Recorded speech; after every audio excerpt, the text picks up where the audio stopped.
We are living in a world of exponential change. Our intelligent, open, connected world is automating more rapidly than ever before. In this world, agility is your only currency. Some choose to build on the old, some choose to disrupt. But what if you could do both? What if you could transform your business by infusing your legacy journey with new disruptive technology? What if you had a partner who could help you orchestrate living in this two-speed world? A partner with immense breadth, from the traditional to technology at the leading edge.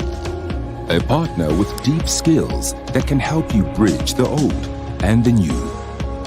A partner who helps you design your technology journey for the value it brings each step of the way. This partner is Ayoko, your digital journey partner in an exponential world.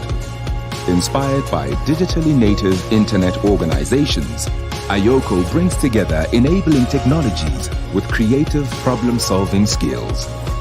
As a creative organization, our people understand your needs and collaborate to build the best solutions for your business.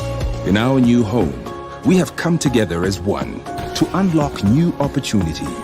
Over 100 capabilities from our legacy, now flying information for clients under one brand.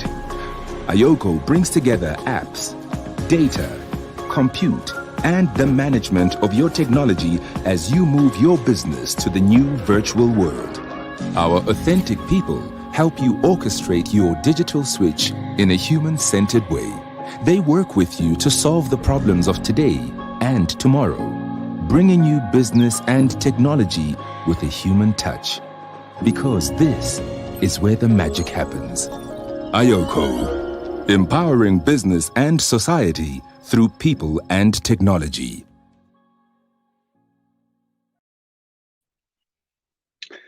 Hello, everybody, and welcome to this webinar. It is all about cybersecurity and why security, as I've been saying for many years, is the most important thing for anyone to think about, both in a business and personally. My name is Toby Shapshak. My day job is publishing a magazine called Stuff, and I talk about technology and the incredible ways that humanity has learned to use it quite a lot. And I'm very pleased to be able to introduce you to Alex Russell, who's the Managing Director of Aptronics, and David Warburton, who's a Senior Threat Researcher for F5. I've always loved that company name. It's a real geek name, isn't it? And we're going to be talking about the importance of cybersecurity across so many platforms, but very specifically around business continuity tools and business understanding of cybersecurity, so that we know that we can get all of our businesses safe and secure. I run quite a small business compared, I'm sure, to the people on this call.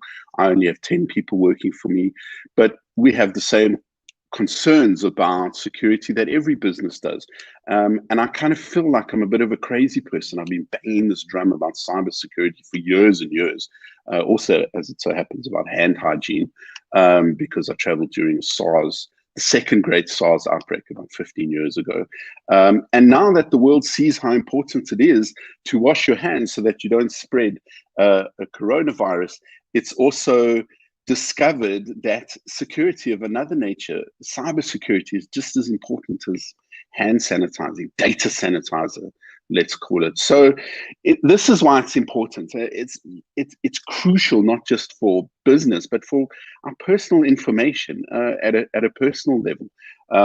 So Alex is going to give us a run through of what Aptronics has been thinking and doing lately. But first, I just want to say, if you are experiencing a frozen or stuck screen, please just refresh your browser, F5, and F5 is still refresh, yes. And if you'd like to ask any questions, there's a Q&A section. Please post those, and those will be picked up and sent through to me by the Alex, the technical support people. And please do complete the event survey. We'd love to hear back from you. and the platform's pretty easy to use and to participate. So let me hand you over to Alex Russell, who is the Joint Managing Director of Aptronics. It's a wholly owned subsidiary of the EOH Group and IOCO, and it is a brilliant company that does a lot of app development and helping with people transitioning workspace and moving into this crazy remote working environment that we have. So I would normally say, if we were in a room full of people, please put your hands together for Alex, but let's virtually put our hands together for Alex. Thank you, Alex. Great, Toby. Thank you so much, and welcome to everyone today. I really appreciate you taking the time out to spend this the short time in our busy schedules, and really appreciate you participating. Please don't forget about the Q&A. Just drop something in there, and the feedback form at the end is extremely important. So as you would have seen from the video that was just played, important to understand the construct of I believe, our organization, IOCO, and where we as Aptronics fit in. The video did it quite eloquently, and as you can see, this is just a summary of it. You know, IOCO is configured in three very key areas. We have our apps cluster, a data and analytics cluster, and a compute platforms cluster.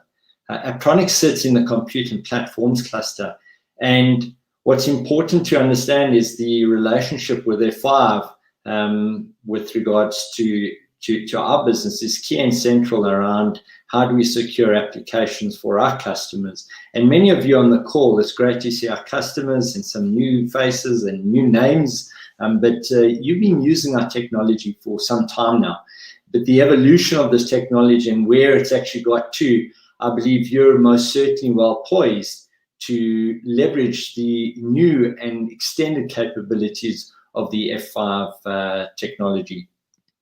So our computer platforms cluster is really around modernizing and transforming enterprise compute environments. We're about taking our customers through a journey, a digital journey, and security is most central to it. The high-level solution areas in which we operate and where F5 is really central to it really allows us to understand a dilemma that we're all dealing with from a business perspective. Users' expectations are for a rich application experience. However, it is quite challenging for many organizations because you have complex app portfolios. Many of you have a mix of traditional and modern applications. Their security exposure and the increased attacks on the surface are causing us to really understand how do we get visibility into our app portfolio. So this inadequate visibility into our app portfolio and the performance of our applications is making it extremely difficult for us. The current digital experience that we know of is really stitched together from multiple application paths in different business logic. And a great example is, and this for all our banking customers in the webinar, is let's just take a banking app, something that we use pretty much every single day of our lives on a mobile phone. So what you've got a container native application on top of some legacy banking applications. And these all held together in some form of core data. And one can imagine the different application logics and paths in just this example. Application security and delivery needs for modern and traditional apps are different. When we talk about app security, we consider web app firewalling, secure access, denial of service, anti-fraud and anti-bot. And when we consider application delivery, we talk about load balancers, ingress controllers, API gateways, and app and web servers. And there are challenges in the way in which we look at this construct of this paradigm around application security. The first challenge is the inconsistency in technology across public clouds. On-premise data centers that causes what I like to call it debt, this unsustainable technical and operations debt. You've got different apps and security technologies across this environment, and you need more resources, more people, and multiple policy management, often creating inconsistency, which is adding to this debt. And organizations were trying to manually stitch this experience together, which is not fast, it's not scalable, and it's most certainly not automated. So this makes it inconsistent, leaving apps vulnerable. And this leads to the attack surface and sophistication of these attacks. Because of this debt, leaves us vulnerable, exposed in this application business logic, which means we cannot manage the consistency in our security posture. And finally, this rich telemetry that exists in these application silos is left untapped. Now, if you don't have visibility into it and you can't do something with this, it's a dead asset. And this really amplifies the lack of understanding and insight needed to take corrective action. We'll hear from Dave in a far more detailed, sophisticated way a little bit later. But I think it's important to set the scene of where these challenges actually are.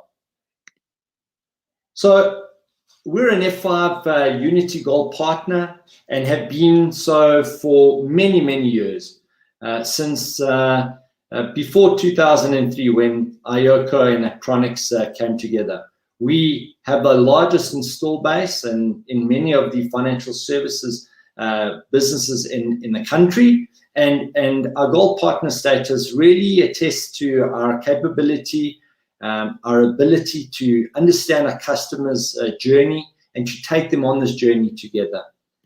Some of the customers that we have in the space, from your blue chip customers to some parastatal customers, but really in the telecommunications, the banking sector, we have a really great footprint with our customers.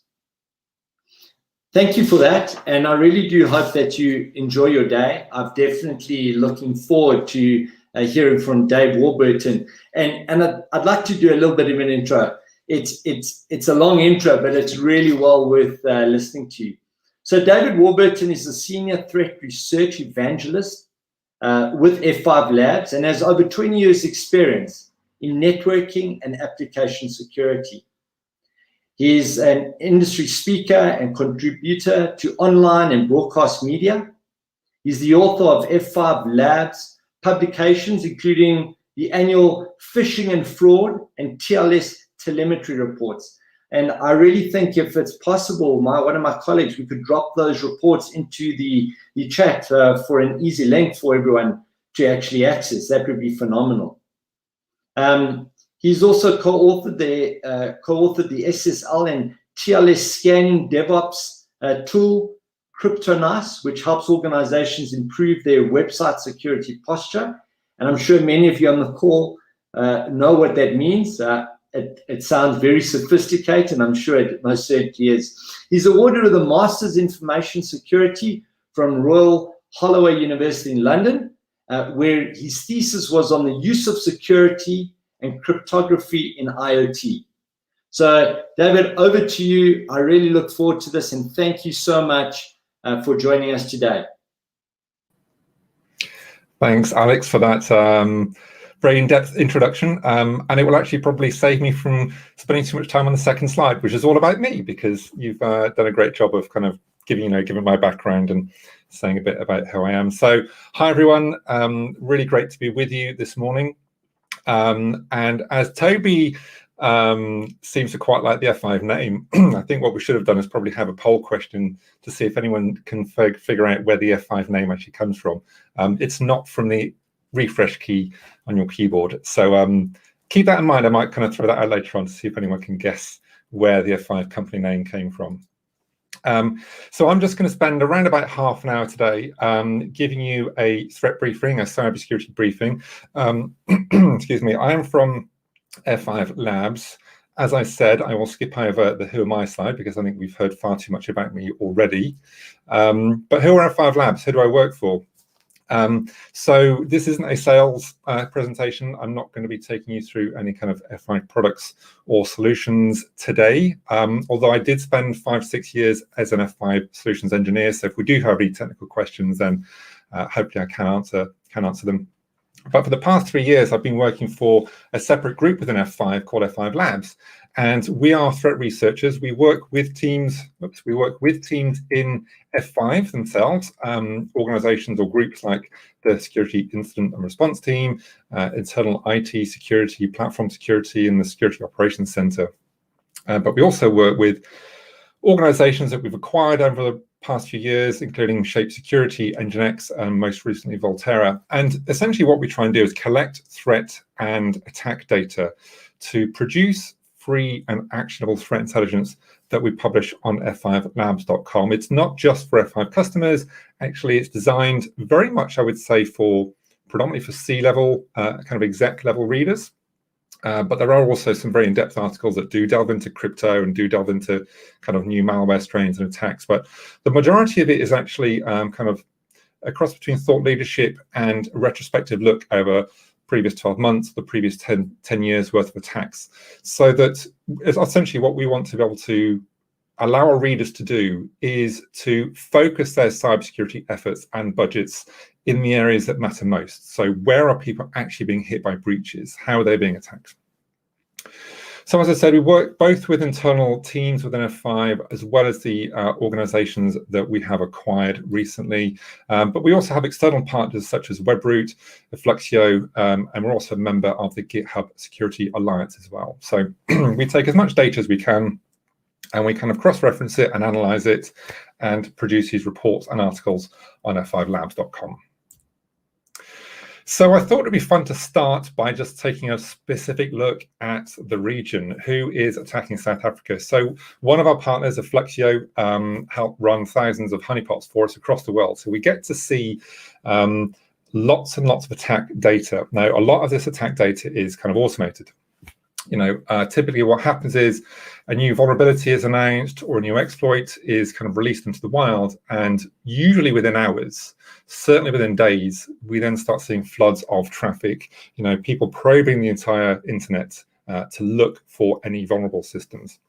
And what we saw at the end of last year was fairly consistent. We see the most attacked port or the most attacked application, excuse me, kind of shuffle around a little bit, but it's typically SSH, so the remote access, remote administration ports and telnets, the Microsoft Remote Desktop Protocol, and VNC. Really a lot of remote access protocols are the most attacked.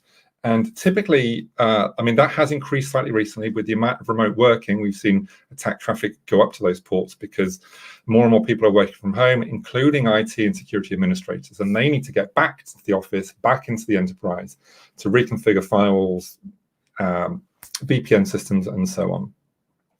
And attackers know that if they can access an application or access an enterprise network via a remote administration port, whether it's SSH or VNC, it's typically far more ingrained kind of access into an organization than just maybe compromising an email or compromising some other application. So it's interesting to see just how much kind of traffic is hitting these remote administration ports.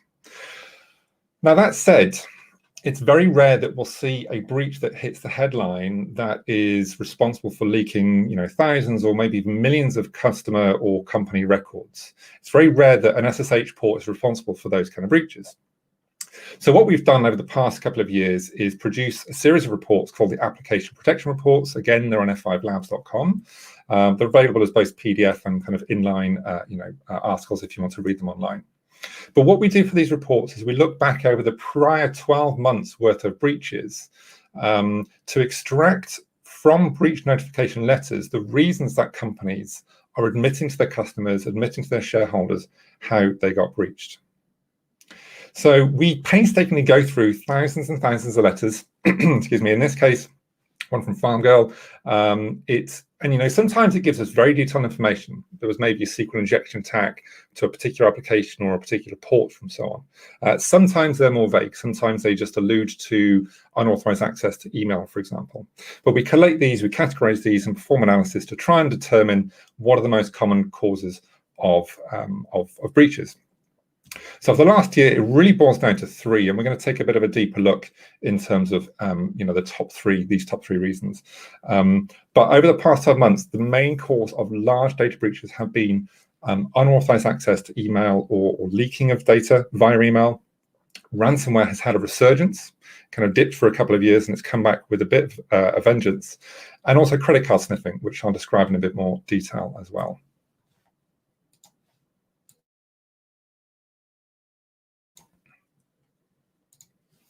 So, looking at the past couple of years, now these are all kind of data that we've used and form part of the application report series. One thing that was really stood out to us for a couple of years was how many breaches were being caused by lapses in security at what we call the access layer, the access tier. So the access tier, as we describe it, is really anything to do with myself or yourself. It's the human, the interaction between the keyboard and mouse and the device and the application. So it could be anything to do with credentials or authentication. It could be social engineering and phishing. It could be maybe misconfigured authorization or access control to the application. Anything that says that I am permitted to access this application in a certain way. A lot of those things, because they involve the human, can be very easily attacked. So as you can see, for 2018 and 2019, access was by far, more than double. It was responsible for more than double the kinds of breaches that were being found with attacks at the web layer. We've had a bit of a shift this year. Access attacks are still the most common, but as I said, we saw a massive surge in malware, specifically ransomware, being used, and third-party compromise. Now, when we talk about third parties, I think it's not something I'm going to delve into in loads of detail today through lack of time. But what we mean here is when applications are being developed these days, in particular web applications, it's inconceivable really to develop everything from scratch. It's, why would you reinvent the wheel every time? So commonly we use libraries, we use third-party components that we drop into our application that instantly provides us the ability to perform customer tracking or analytics, or maybe a chat widget, or maybe some kind of social media interaction. These are widgets we can just drop into our application. But we're all then trusting these third-party libraries, third-party apps to be secure in their own right. And we saw over the past couple of years that breaches have occurred, in particular, credentials being stolen and credit card numbers being stolen, not because of the primary app being attacked, but because these third-party widgets had a compromise, had a vulnerability, and they were being used as a way in to go and grab credentials through the web browser and attack the user. So we can break this data down in different ways, and it might be fun to try and sort of pick out, what industry you think you are or what sector you think you're part of here. I've, specifically highlighted professional, scientific, and technical. It's fairly all-encompassing, lots of different groups in there. But you can see for a lot of industries, access layer attacks and malware strains or malware attacks are by far the most common cause of breaches. So as I said, access attacks, why are these a problem? Well, I think when we look at things from a risk point of view, which really, I think most mature cybersecurity policies and programs will be risk-based. You have to consider the likelihood of an attack as well as the impact to, this is a very naive kind of, formula, if you like. But broadly speaking, we're looking at the likelihood and then the impact to kind of calculate the risk. Access attacks, as we've seen, are incredibly likely. They are one of the most, if not the most common forms of attacks. the impact then is also high, not just because we've got access to one person's email, for example, but because once you've got access to someone's genuine account, you've then almost got free reign inside a network. Whether or not the account you've attacked is an administrator account, you can still send additional phishing emails from that one person that you've attacked. So getting genuine credentials to organization or an application is incredibly high risk.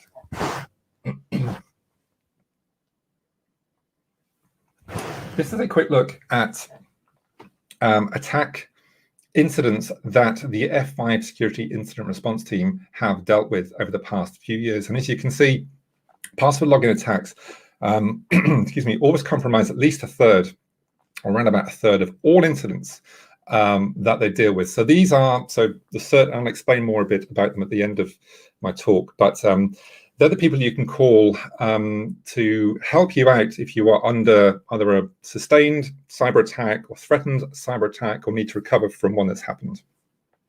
So of all the incidents they log, around about a third are always to do with password logins. So it's a huge amount of time being spent, not just by the CERT team, but by customers trying to remediate and mitigate these vulnerabilities or weaknesses in attack systems, in login and password systems. Another report we've put out recently is to do with credential spills and credential stuffing. And I think, again, it's interesting because, as I said, access attacks are the most common forms of a successful data breach being carried out. Now, the ways that you can carry out a data breach via access could be to phish someone, and we'll have a quick look at phishing in a second. It could be to guess a password, but most commonly, it's going to be attempting passwords that you've stolen from somewhere else. So what we see with credential spills, if we look over the past 4 or 5 years from 2016, the number of records, the number of passwords and credentials stolen in any one incident has come down. So we've gone from over 60 million credentials stolen in 2016 to around about 20 million last year. So the average is coming down, but the number of incidents in which credentials and passwords are being breached is increasing.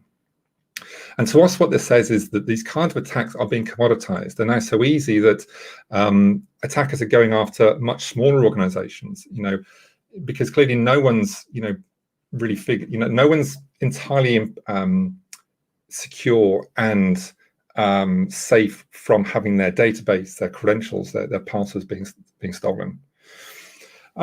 But what I wanted to do was just very briefly kind of cover what we mean by credential spills and credential stuffing, because there's quite often a misunderstanding in terms of what the difference is.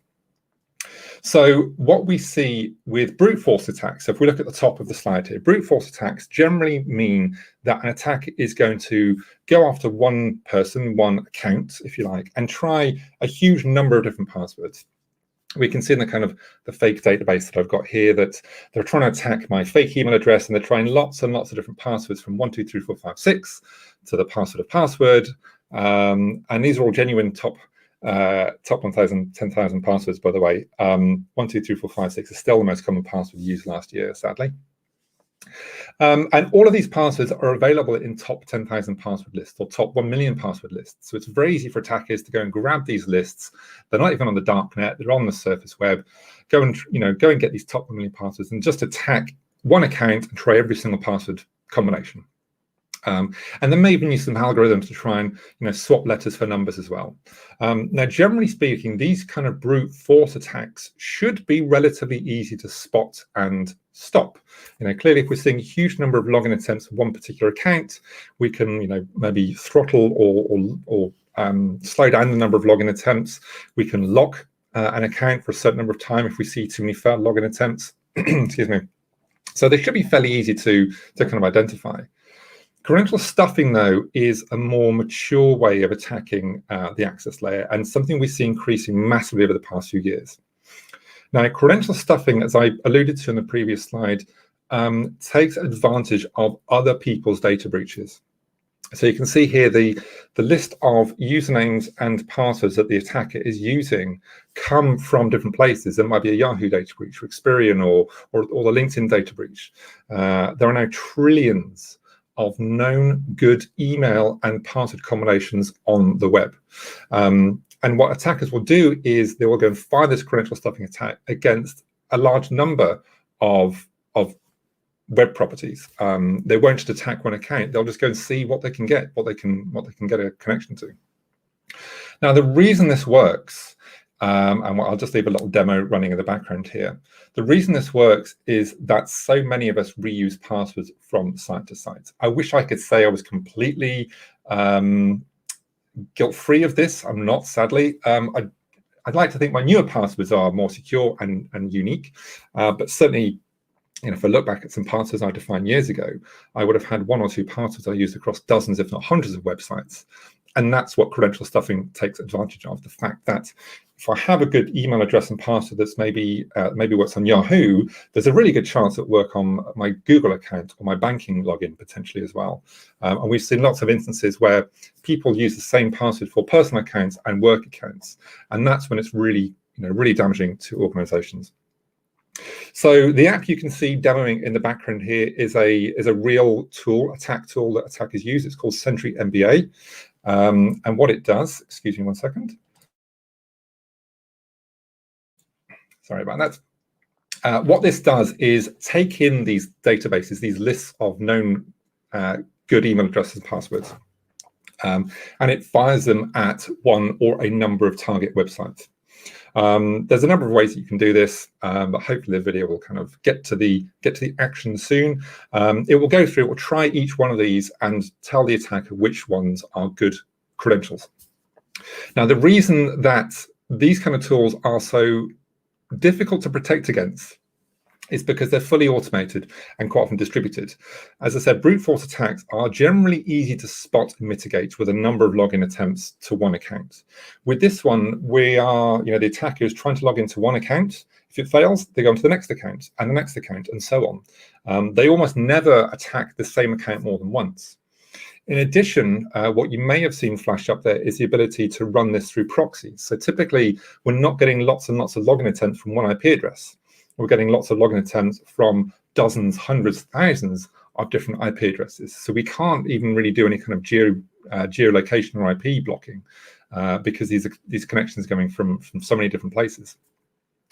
And as you can see here, the demo we ran, we've got six successful login attempts. And what will generally happen now is the attacker will take these, they may go and test them, they may log in manually to some of these, and they will take these lists and sell them on the dark web for others to then go and use and start performing fraudulent transactions typically. Now, another little demo for you to watch. This one, excuse me. So one of the ways that we can try and combat these kind of credential stuffing attacks is through capture windows. I'm sure you've all seen these kind of captures where if you try and log into Google or maybe a banking site, you'll see, as you can see on the screen here, a little image or a test or a calculation you have to perform to prove that you're a human and you're not a bot. Now, these work to a point. Now, what I'm showing you here is a system that attackers use. We call them click farms. And what happens in these cases is that the automated bot attack will send an attack to your website. Your website will then send a capture window back. This bot is able to send the capture images to a service. This is kind of click solving as a service. So thousands of people around the world being paid 0.01 cent per successful capture solving. So in this video, what you saw was one of our researchers logging into the 2Capture service, solving some captures for an attacking bot, being paid a few cents for it, and then logging off. And really, I wanted to show you this because I think it really highlights how difficult it is to stop or detect these automated attacks. Attackers are becoming very wary and very knowledgeable in terms of what kind of defenses we have in place. And they're finding all sorts of ingenious ways of trying to get around them. Moving on to a slightly different topic, while still talking about access, another report we've put out, as Alex gratefully mentioned, was the phishing and fraud report that came out at the end of last year, where we looked at the prior 12 months worth of phishing and fraudulent attacks.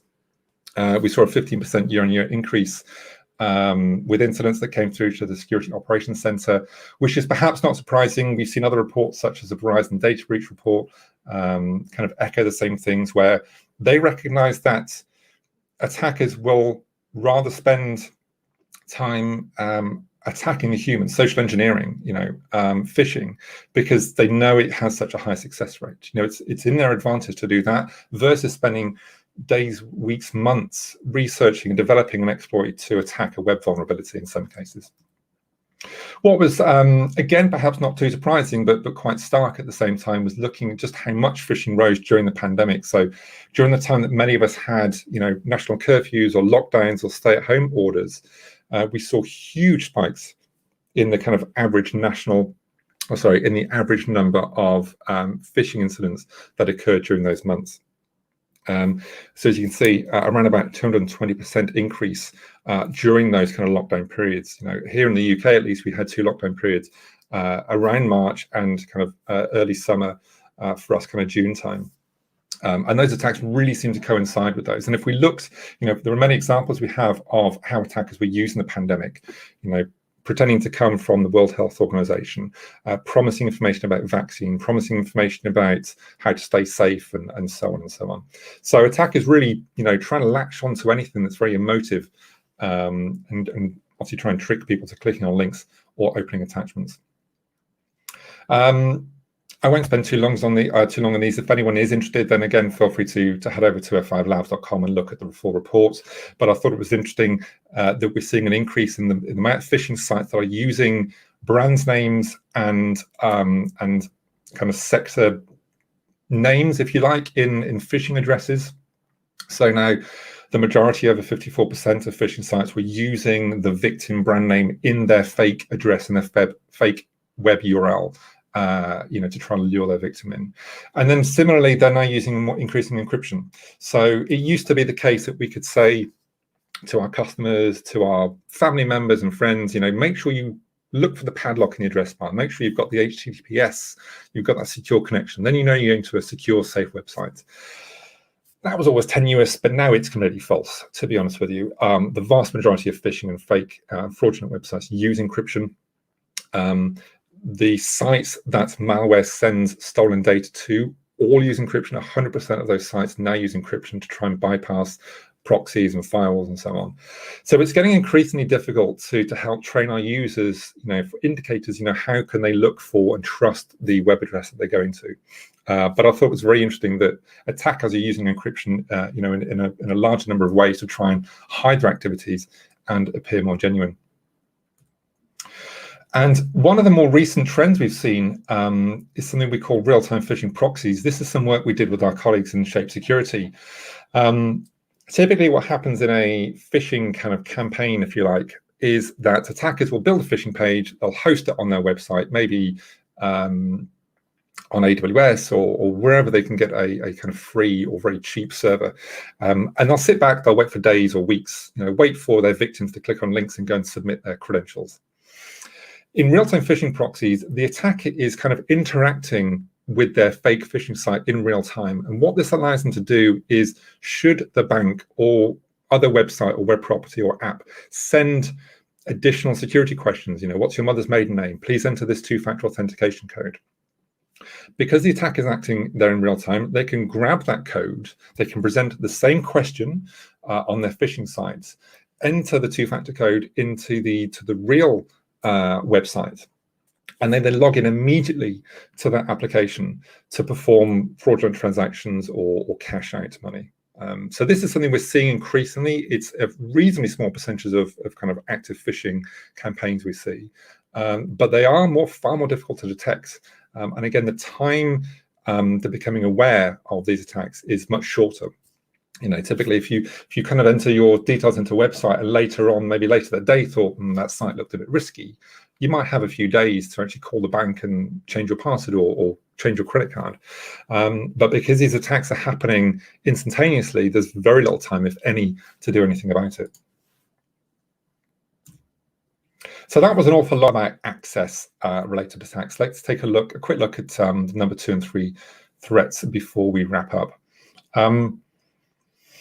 So application attacks, again, we have to put it at a fairly high risk. The likelihood, why have we put the high likelihood? As I said, because as soon as a vulnerability is announced, the web is deluged with just a ton of automated traffic, scans from security researchers and black hats alike, looking for vulnerable systems that are relating to this attack. So it takes hours for these systems to be detected, so that if you have any kind of web presence, if you've got any port open, you can be absolutely assured that both good security researchers and the attackers know your IP, they know what ports are open, they know exactly what platforms you run and exactly what vulnerabilities that platform has got. So it then becomes a race to try and patch this system before attackers try and exploit it. And as I said, the impact can be very, very high because they can excuse me, because they can compromise systems, possibly pivot from this web app or some other application internally, but also because of these third-party applications that I mentioned. In some cases, your third party may be breached. You may not even be aware for months or longer in some cases. So again, because of this, the risk is actually very high. This is a very quick snapshot. I won't linger on this. This kind of just shows you the amount of attack traffic that we got to our honeypots for 2020.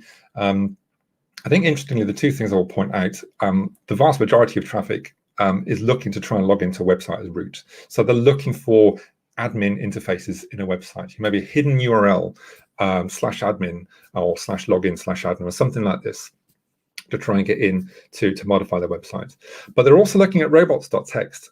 For anyone that isn't familiar, robots.txt is a somewhat hidden file that sits in the root of a website that tells search engines like Google and Bing and Yahoo what parts of the web they can scan and crawl and which parts they shouldn't. This is actually really useful for attackers, because if we have a robots.txt file which says don't index /admin, the attacker's got a great indicator in terms of where they should focus their attacks and their time. And then equally, interesting to look at top attacked countries for the past year. This varies. Typically, it has actually been the United States at the top. But interesting to see that South Africa is fairly high at the list, and actually above the UK in terms of just this sheer volume of attack traffic that's hitting the honeypot networks for the past 12 months. Now, I mentioned the kind of race to patch, and for anyone that is familiar or maybe not familiar with the FireEye breach that happened a few months back, they have a red team. So they have a team of security researchers which help perform ethical kind of hacking, to test, pen testing, if you like, of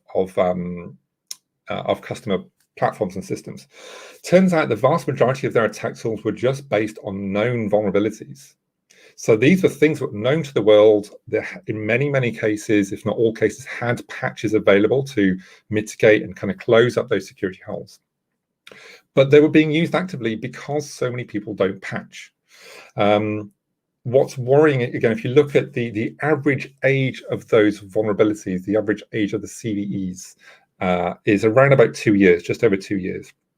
So they were still able, they weren't using attacks for a vulnerability that was just released a day or a week ago and looking for some systems that hadn't patched within the past 24 hours. They knew that they could, still use tools to attack systems that had been discovered as vulnerable as long as 7+ years ago. Just because it takes so long of us to patch. So many of us try and race to patch maybe the critical systems with the critical vulnerabilities, and then so many other platforms don't get patched because of lack of time or they get forgotten about. And then finally, number 3 is a bit of a kind of catch-all, but it's to do with mistakes and inattention.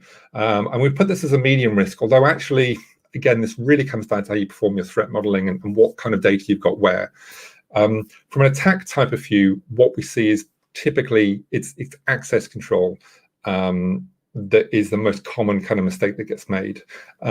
Occasionally it's intentional, it's an insider threat, which is fairly rare but very, very impactful when it can occur.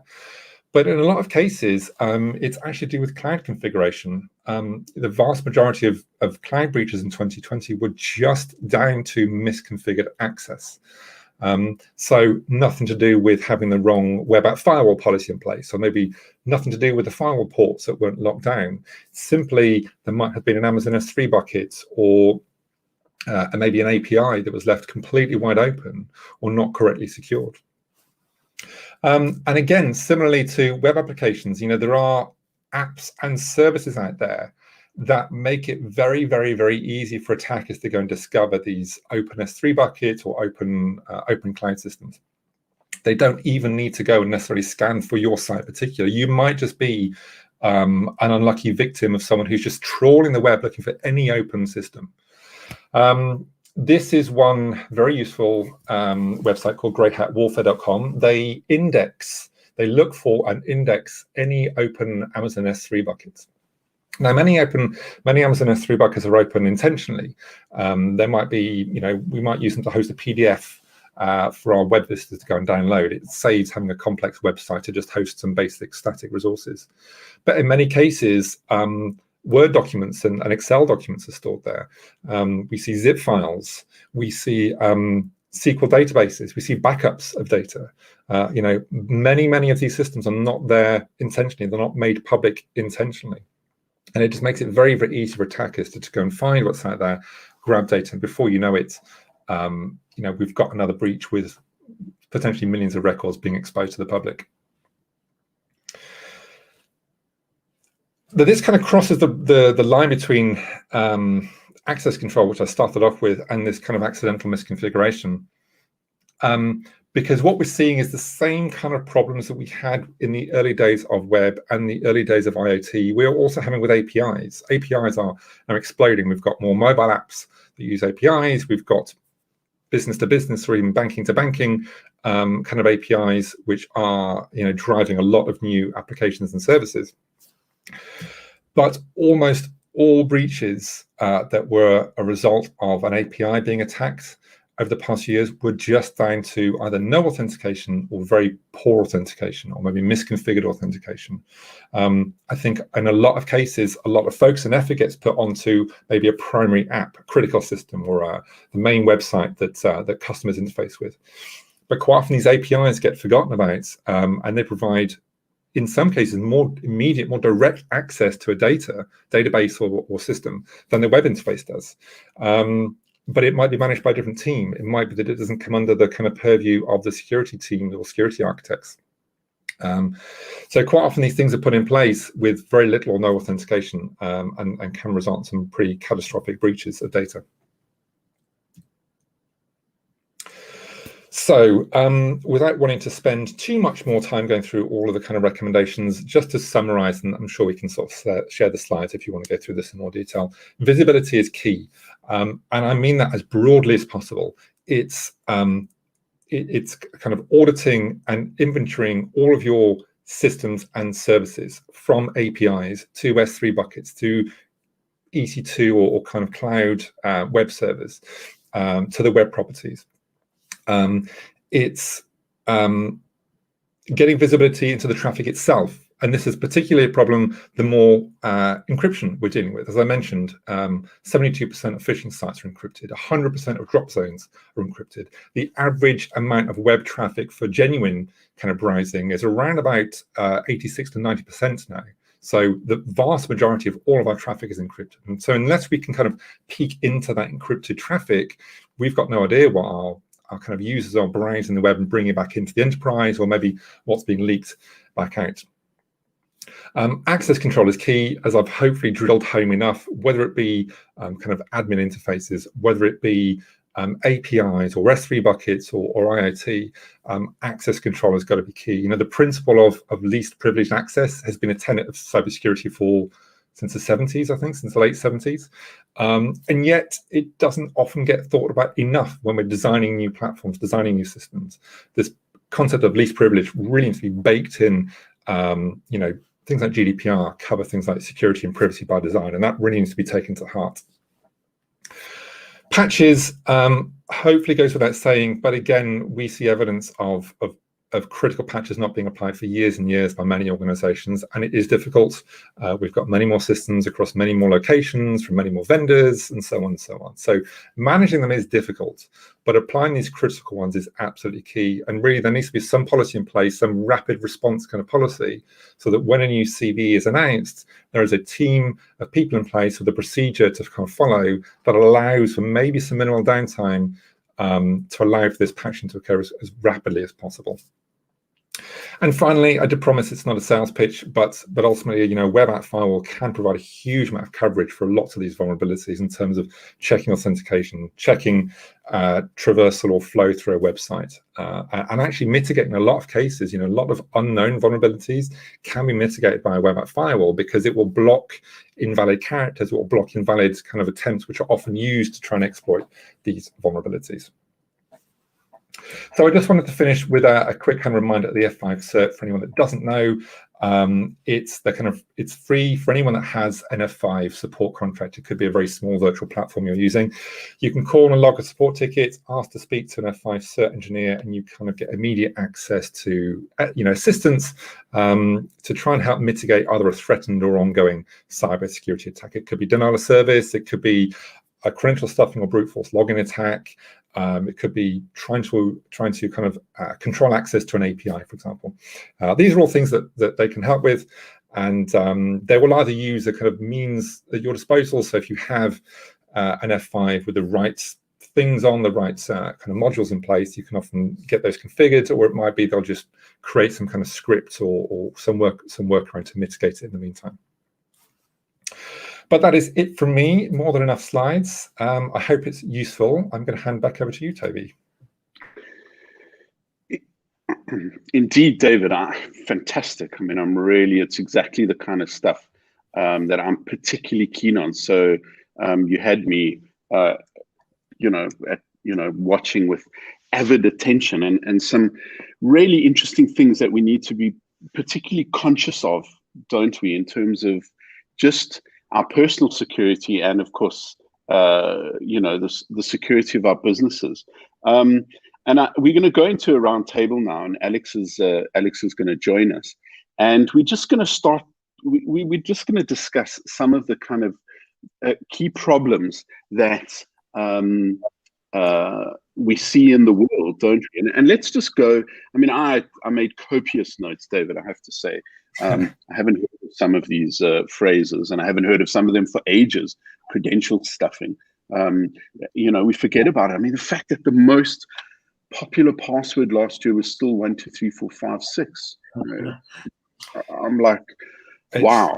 Anyway, it's shocking. So, sorry, carry on, Toby. No, after you, Dave. Well, I was going to say it's a hard job, isn't it? You know, I hope that none of us here and watching and kind of talking are using passwords of 1 2 3 4 5 6. But there are just so many people using our applications, using phones. We put the technology in the hands of everyone, and it's like kind of giving a car to someone without teaching them how to drive. We kind of give them this device and say, right, off you go. So a lot of people don't understand, the problems with weak passwords or reusing passwords. So it's very much a kind of ongoing and continuous, I don't want to call it struggle, that sounds a bit too negative, but like an ongoing effort to kind of keep teaching and training everyone, on the importance of good passwords.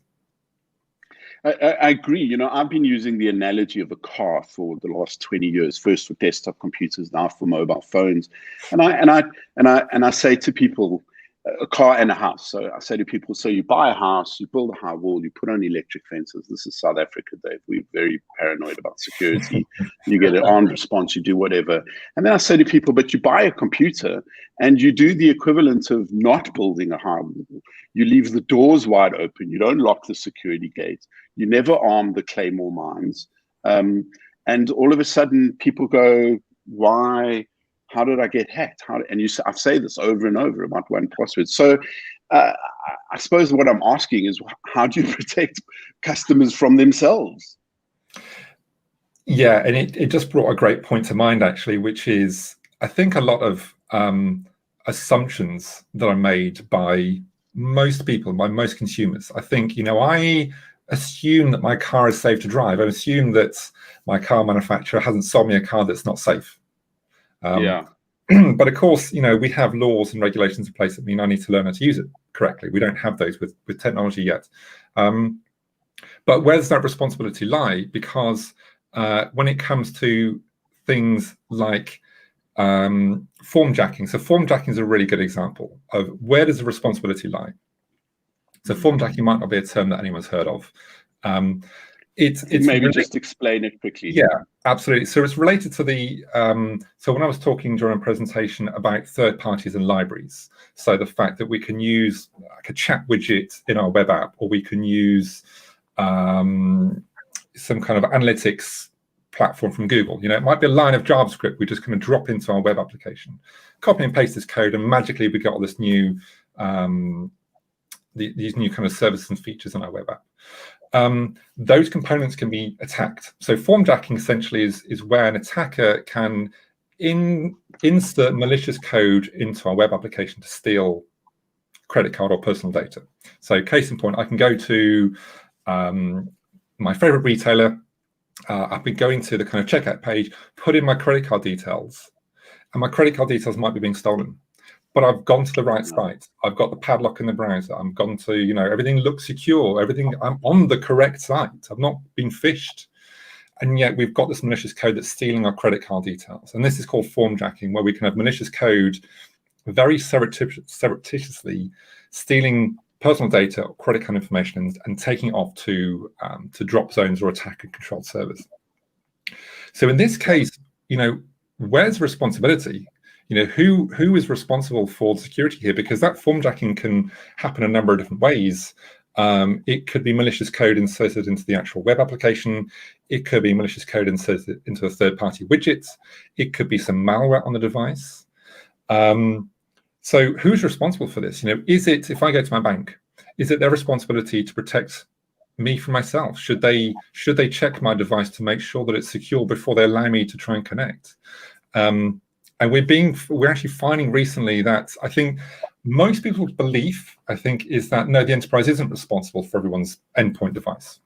That's responsibility of the consumer or the user. But we have seen some cases recently to do with credential stuffing attacks, where organizations are being fined because they've not had sufficient controls in place to protect from credential stuffing. Really? Being fined by whom? Regulators? Or... By regulatory bodies, exactly. Okay. Yeah, so it's such an interesting point, because of course, how would I know as a consumer that I'm going to HTTPS secure site, I'm putting in my details, that terrifies me. Thanks for that. You're very welcome. That's what I do. My job is to scare people. It's not really. It's hopefully to try and educate and inform, but I can't help but scare people. You educate through fear, David. Nice. Yeah, exactly. Yeah, maybe it's I don't know.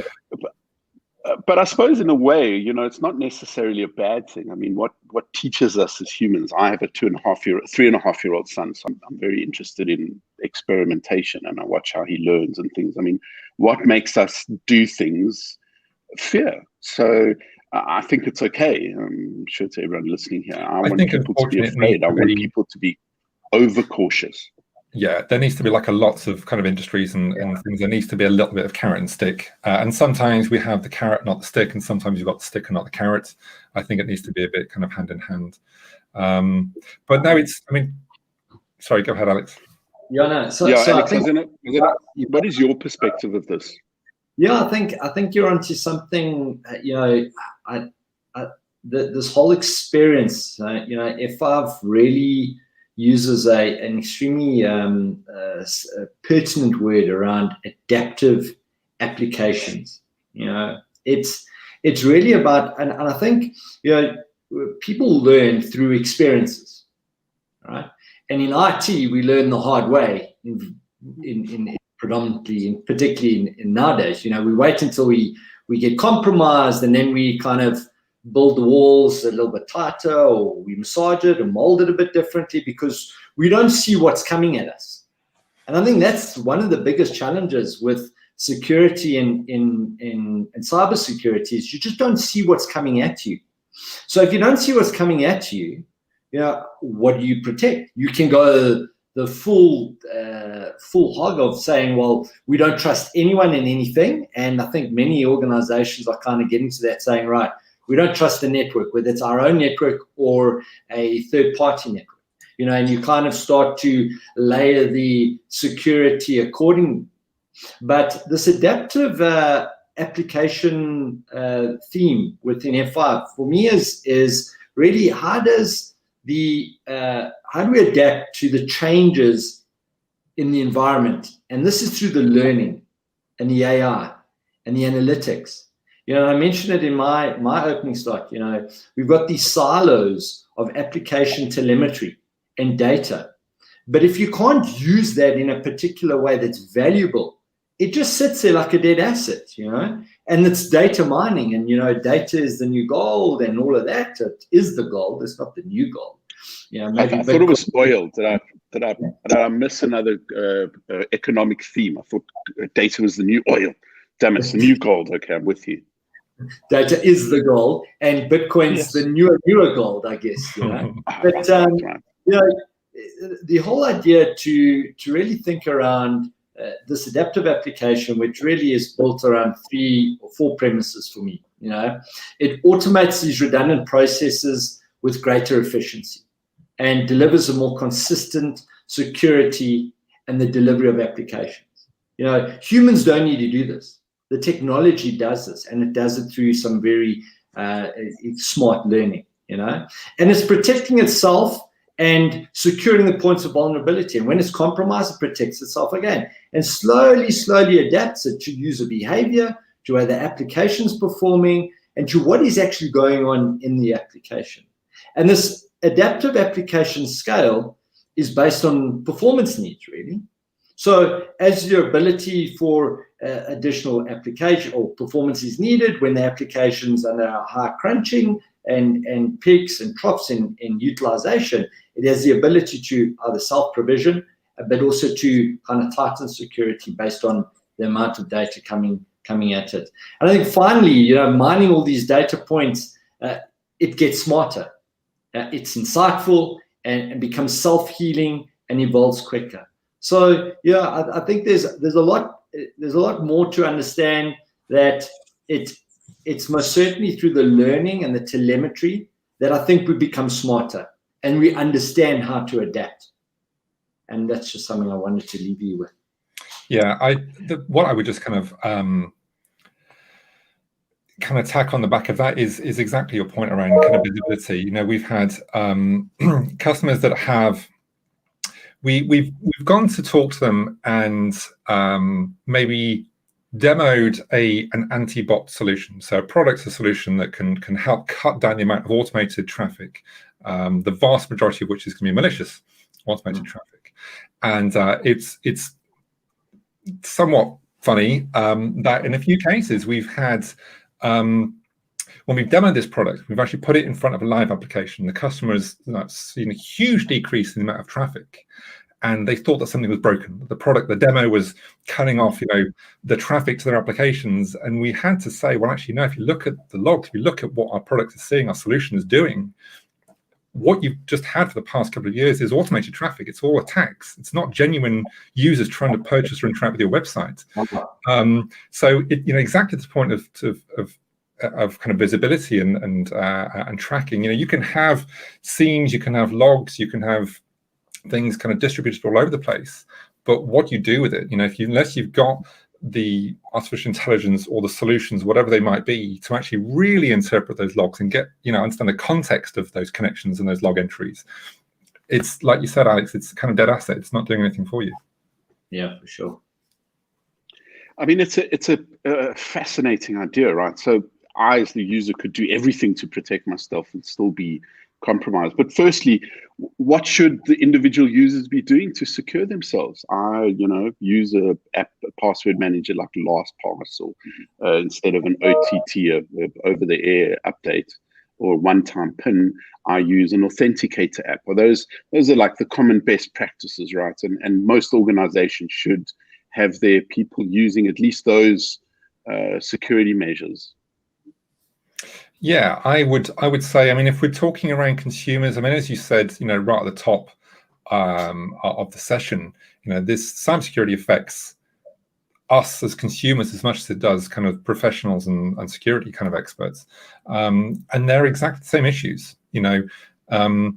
Because again, it could even be that an enterprise is being attacked. More commonly, we're seeing far more advanced, sophisticated social engineering, where they will go after they'll go after your personal identity, your personal life. To attack the enterprise, they will go after they'll try and interact with you via Facebook. They'll get your number and start sending you WhatsApp messages. So kind of systems you thought would never be attacked to get to an enterprise are very much being used. But from a consumer point of view, I think by far the number one thing has got to be, good password kind of hygiene. It's good password health.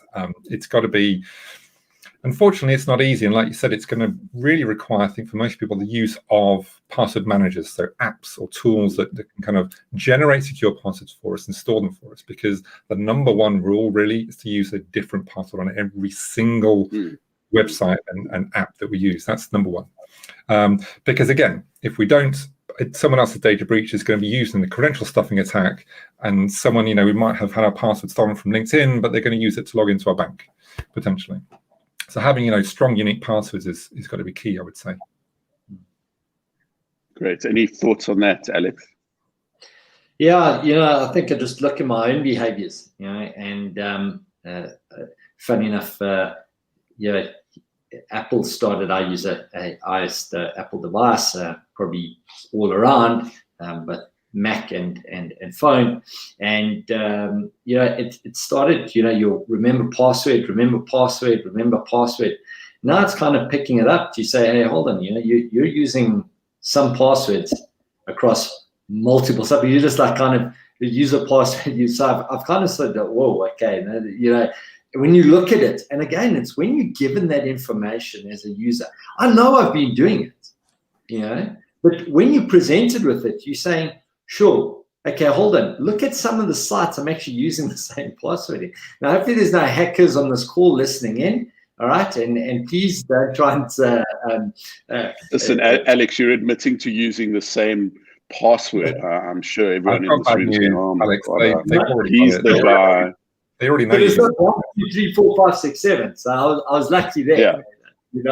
Toby, I was lucky there. But again, only once you understand where you are, and you do change your behavior.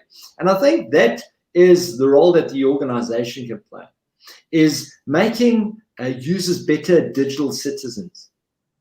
Because those where the compromise points are in the network, because it's a fortress. You try to do anything in an organization, it's absolutely. But the compromise points are those users and us as users. That's where we need to. So the more we're making them better digital citizens, giving them insights, getting them to understand the points of entry and how susceptible one is to something which you're in control of. It's not what the organization's in control of. And the shifting of responsibility for a user to say, but that the organization must protect me. But hey, I sewed my entire life on this device and everything that goes on in my world, but the organization must protect me, and that's their responsibility, not mine. And I think there's an absolute handoff that needs to happen where we're kind of bringing this world together, saying we're both responsible and we're both accountable for protecting what assets we have. Yeah, I would say as well, actually, that, again, Alex, you just made a really kind of key point, which is it's not just kind of trying to train users and staff members and consumers on security. It's not just, use different passwords, make them unique. It's why. I think because I myself as an individual, I don't really learn anything unless I'm understanding why I'm doing something. I need to have that context. I think it's really useful when we're training our users and consumers that we teach them why they need to have, unique passwords, how they as individuals are maybe being targeted, particularly when it comes to our staff members and workers, HR employees, finance employees, IT and security administrators are all going to be targeted specifically for different reasons. It's useful, if not essential, to train them and teach them why they're being attacked and how them being attacked personally can actually affect the entire, not just them from a personal life, but how they can then be used to as a jump point, if you like, to attack the rest of the network. It's hard though, isn't it? Because how much time does the average consumer or user want to spend listening to cybersecurity advice when they've got so many other things to get on with? But I do think adding that flavor, adding the context and the reasons why they need to be more secure will hopefully start changing behaviors over time. Yeah. But I do think it's possibly, we can't. I would say it's an essential part of improving security to help train the user. But like anything in security, we can't rely on it. It does need to be that combination of people, technology, and processes. Yeah. So we're seeing, browsers now and vendor solutions, including F5 actually, where we can actually proactively say, oh, thanks for authenticating, thanks for giving us, logging in with your password. Actually, we've seen that password on someone else's breach. So although, we might recommend that you go and change it now, or actually, alternatively, you could lock the account if you know that password's been used somewhere else. So, again, bit of carrot and stick. I think well, maybe it's not so much stick. We don't want to be beating our users, but maybe being a bit more proactive in terms of, look, we've seen this password. We're now going to force you to change it on our system, so that at least your login to our system is now more secure. Yeah, indeed. And I suppose it's a good segue to say, what do you think the most effective way? I'm going to start with you, Alex, and then go to you, Dave. What is the most effective way to combat phishing and credential abuse? Sure. I think, awareness, security awareness, it can't be, done without that. And it's a persistent way of ensuring that, and in bite sizes, it's not like here's a dump on security awareness and I go forth and just make sure you're secure. And I think if when a user's using an app or particularly executing a particular task or activity, it would be informative to kind of almost test the user at that point. It's like, did you know? So I think there's a lot of learning that needs to be done from that point of view. We look at POP here and the compliancy that's just really being pushed down and forced down for organizations. So, well, hey, things are moving too slowly. Here's a compliancy requirement, and you need to make sure that your users' data is well protected, it's understood where it is, and what have you. So, I think I technically I'm not too sure. I would like to say, because I'm a bit salesperson at heart and an evangelist for F5 technology, is like, use F5, it'll help you. There you go, and done. But I guess it's, you've got this myriad of security offerings in many organizations, and many of our attendees, I think their InfoSec departments have got a solution here and here, and it's not a one size fits all. I don't believe that, but I think a prudent approach, would be to definitely from our side is educate, security awareness, all right, and absolutely use F5. Absolutely. Yes, I completely concur with all of that. It's also got a cool name. Exactly. I still need to test people on where that name came from. I mean, credentials are definitely a big thing. We've kind of mentioned that, and again, to plug another F5 Labs report, I've mentioned it briefly, the phishing and fraud report from the end of last year. It's worth kind of digging into if you're interested in more kind of advice on how to combat phishing. Protecting credentials, having good credential password strength is definitely one. But one thing I found very, very interesting was how many.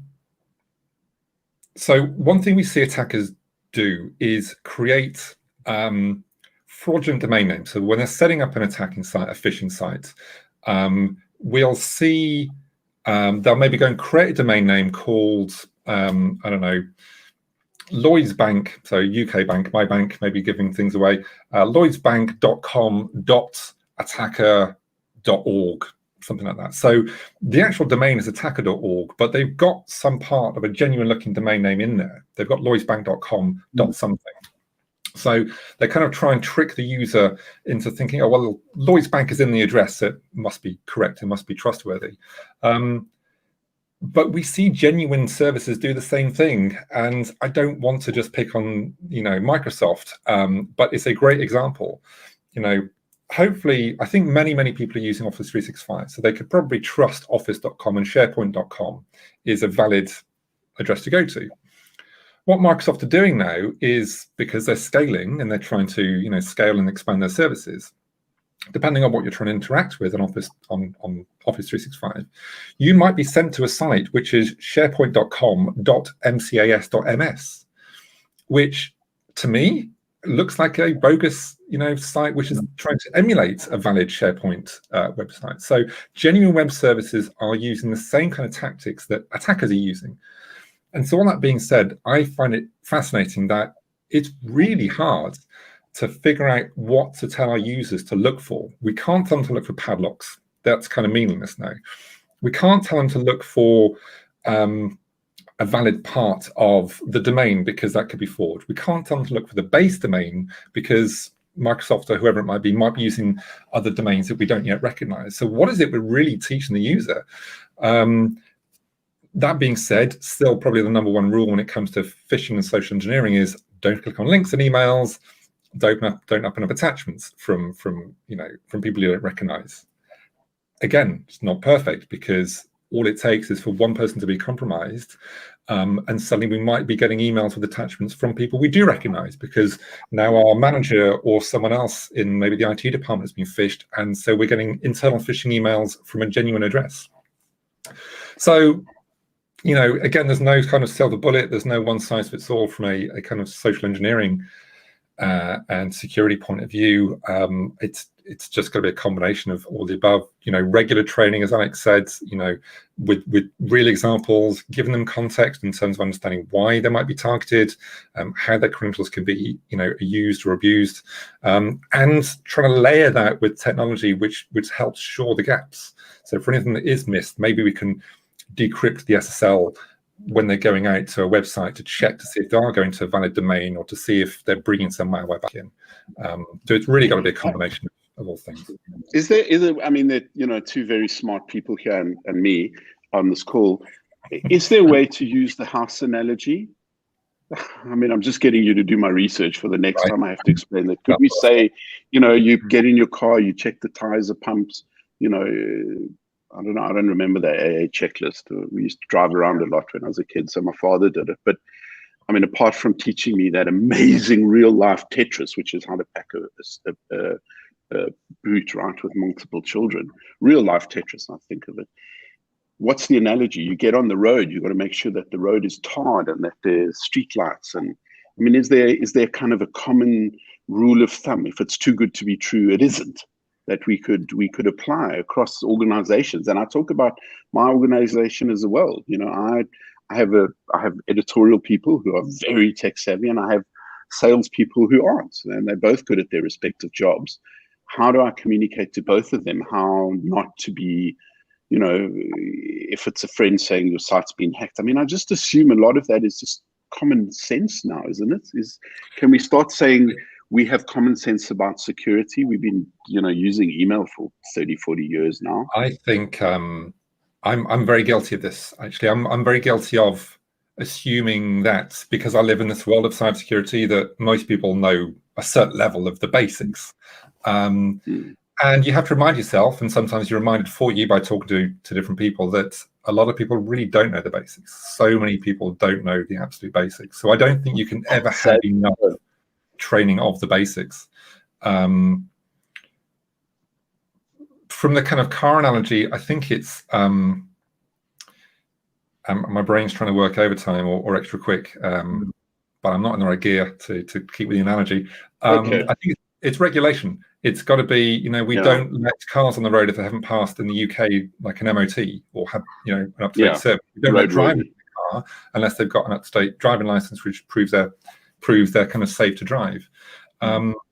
So we don't yet have, we're getting more and more legislation, across different parts of the world, across Europe, particularly Europe and Africa, in America. But I would argue there's probably not enough yet. In a lot of cases, the legislation is very broad and it has to be interpreted, which for technology is kind of important because it can change quite rapidly. But we're still playing catch up. I think technology is evolving so quickly. We've got new products, new protocols, new technology out there that, before we've got, legislation in place to make sure it's secure and safe for most people to use.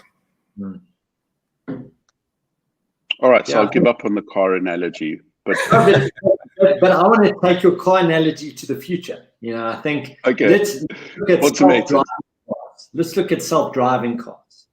So I think your car analogy was good and purpose when we all were growing up. That I think is the challenge. You know, yeah, I don't even do that K53 whatever 3-point check, because I know when I get in the car's going to tell me something's wrong.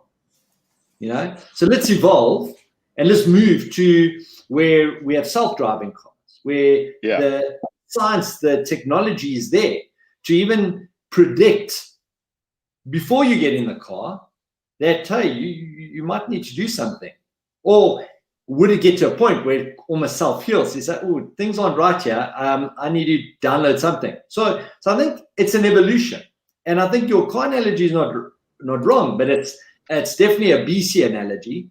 And we're a lot further to having this access to information. And it's not out of reach. It really isn't out of reach for me. You know, I think if we can give again, and I drive this insight, and I drive just the unlocking this value in what the apps are telling us. They're telling us something. There's user behavior. They're giving us that insight. It's about not acting on it, which makes us the most vulnerable. And we choose. That's true. You know, we choose not to because, I don't know, maybe it's someone else's issue. But I don't think it's someone else's issue. It's everyone's issue. Well, I suppose it is to some extent applying common sense, right? Because the scenario you're pointing out is one that used to happen with GPS all the time. And people would drive 3 hours in the wrong direction and go, the GPS told me to do it. Well, apply a little logic. You know, there was that guy who drove off, I think it was in Holland, somewhere in Holland, he drove off a pier into the water because the GPS told him to do it. So I agree with you. I mean, I think about you quite right. My car tells me all the time when it needs petrol or tire pumped or, you know. But, you know, I mean, one of the problems right now in the world is that there are not enough microprocessors for phones and TVs and cars. Ford's best-selling Bucky pickup, as you call it there in the on the island, Dave. They can't sell them because they can't get enough chips. And there's a very, very real fear that people will hack my self-driving car. They'll probably drive faster than the software, who knows? But I mean, it's an interesting scenario. We expect our technology to warn us. I run Kaspersky antivirus software and malware detection, and you know, I'm expecting them to tell me there's something wrong. If there isn't, I assume nothing's wrong. To both of your points, Dave and Alex, that you know, we have a certain level of expectation that our service is secure, or the service we're using is secure. There's a very interesting question from the audience. Thank you for this. It reads, I'm intrigued about the dollar or the monetary impact on the average corporate hack on ransomware. For instance, ransomware hacks. Are they mainly in the US and Europe, or are they used everywhere?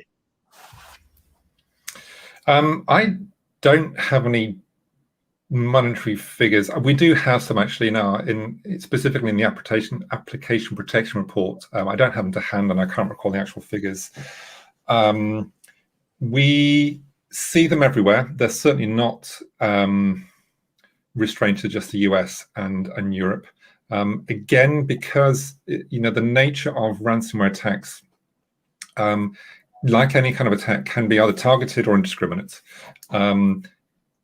And I suppose in both cases, it doesn't really matter where you are, particularly with the indiscriminate attacks. A lot of these malware strains are being delivered via vulnerabilities in either web applications or open ports. So it doesn't matter where you are in the world. If you've got an IP or port open to the internet, then you know there might be a way in.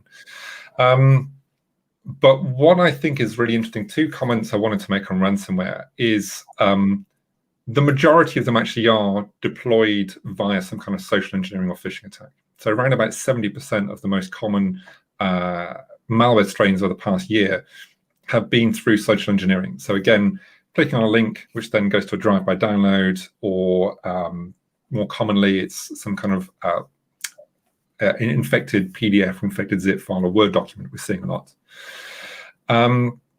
So a lot of them being deployed again via social engineering is that kind of access layer that I mentioned, because it's so easy to kind of exploit the human. But the ransomware attacks are more damaging from a kind of financial impact point of view today, because attackers they've got double bubble. They are charging, in many cases, they steal the data via the ransomware, or they encrypt it, I should say. So they charge you so many Bitcoin to unlock the data. But then more recently, as well as encrypting the data, they're stealing it as well as encrypting it. And they then charge you a second fee to not release that data and make it public. So they've now got two ways of kind of monetizing their ransomware attack. They must be Jewish. Only my people could think of such a brilliant thing. I like. Okay, so I've clamped it down. It's like a car. Okay, I got a car analogy. You park in the wrong spot. You run in. You come out 30 seconds later. Right? It's always 30 seconds. And someone's clamped your car, and then they say, "We'll pay you to unclamp your car, and then we'll pay you. Then you have to pay just to get your car back." Right, exactly. Can't we get these people to like work in the real world where they can like solve these kind of amazing problems? Imagine like we tap these young, brilliant hackers and turn them into problem solvers. And it's a funny, I mean, not to go off on too much of a tangent, but it's really interesting actually that, I spent a lot of time looking at organized cybercrime a year or so ago. And a lot of attackers or threat actors, whatever you want to call them, are born from kind of young kids that are into technology, maybe gaming, and they start tweaking and modding their games on their computers. They go to forums to download mods for the games to change how they work. And those forums are littered with cyber, with kind of crime. What's the word I'm looking for? With criminals looking effectively. Sorry, go ahead. No. To your point, David. I mean, last year Twitter got hacked, right? Yep. Who hacked it? A kid. He was like 14 or 15. Who got into the system because Twitter let 200 people or 1,000 people access the kind of master mode of control of the website. I mean, that's an unbelievable story of phishing, right? I mean, it's what made what's his name, Kevin Mitnick, the first hacker to be on the FBI's 10 most wanted list. I mean, it's hell of interesting, isn't it? I think what's interesting to me is the reason I mention this is because there are some, a lot of attackers are very bright people. They just maybe haven't been kind of course corrected. Luckily, none of them are on this call to hear you call them stupid. Yeah. Right? How to poke the cyber bear. Well, this whole world is fascinating because there's a real kind of supply chain of, we get advanced attackers who are creating what we call phishing kits. So they might create a kit which can emulate DHL or UPS or Office 365 or Google, and they'll sell these kits. And these kits, although they're created by very skilled advanced attackers, make it very easy for the unskilled attacker, maybe the young kid who wants to get into it, to just pay a few dollars, and they've got this really advanced kind of attacking platform, this phishing platform, that requires very little skill and effort to actually deploy. It's like GitHub for hackers. Pretty much. Although there is a surprising amount of attack stuff on GitHub. I mean, it's definitely, ransomware is definitely not isolated to America and Europe. I mean, Joburg City Water has been hacked. I wish I could remember off the top of my head without opening one of my columns, but there were an enormous amount of ransomware attacks in South Africa in the last few years, and last year especially. I was hoping that if they got into like any of the municipal billing systems, they could kind of fix them. Please tell me what the real bill is. I had some guys arrive during lockdown with arms, guys, no, not arms. I had to get an armed security guard to keep the city of Joburg from turning off my electricity because they had the wrong meter number, wrong house, wrong street, wrong house number, wrong meter number. And I still had to get an armed security guard to prevent them cutting me off. So, that's real data that's being incorrectly applied by the person who came to and all they did was not read the number on their piece of paper correctly, and they didn't, there were 2 or 3 digits different, on our water meter. Now that's a real world scenario of someone doing something silly and making other people's lives easier, right? The hackers' lives easier. I don't know if that extended metaphor quite works together. So I'll just go to say, Alex, your perspective on ransomware. I mean, you've just got to tell people to back up their data. Patch and back up your data. I mean, I have a lack of sympathy sometimes, not always, but sometimes for people. If you get hacked by ransomware, where's the backup? It's an entry level requirement, I would imagine, for any corporate officer in a enterprise business, that you would back up your data. I think many corporates are hoping that no company information is actually on my self-secured network, at home on a terabyte drive or whatever it is that you're using, with some third-party cloud. I just hope that is, because compromisation of that is far easier, because it's kind of outside the corporate domain. But users tend to go where there's least resistance, and for them to get the job done. And organizations are really having to look at this whole digital experience for a user, and to kind of merge these worlds together so that it is easier for a user to get things done. Because immediately when you're kind of making it more difficult, users, we tend to take the path of least resistance, or create what obviously always been used as shadow IT and what have you.